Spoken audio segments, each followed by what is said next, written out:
निवडून आणण्याकरता जी मतं लागतात ती आमच्याकडे आहेत. महाविकास आघाडीने एक अधिकचा उमेदवार उभा केलेला आहे.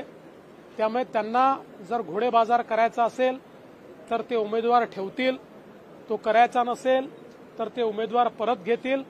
मला पूर्ण विश्वास आहे की महायुतीचे 9ही उमेदवार निवडून येतील. विरोधकांनी एक आरोप केला की दुग्ध विकास विभागाची जी 8.5 हेक्टर जमीन आहे ती अदानींना दिली जाते, अशा पद्धतीचा त्यांनी आरोप केलेला. साहेब, विरोधक रोज एक आरोप करतात आणि त्यांनी हे ठरवलंय रोज खोटं बोलायचं आणि रेटून बोलायचं. फेक नरेटिव्हच्या भरोशावर लोकसभेमध्ये काही मतं मिळाल्यानंतर त्यांना फेक नरेटिव्हची सवय झाली आहे.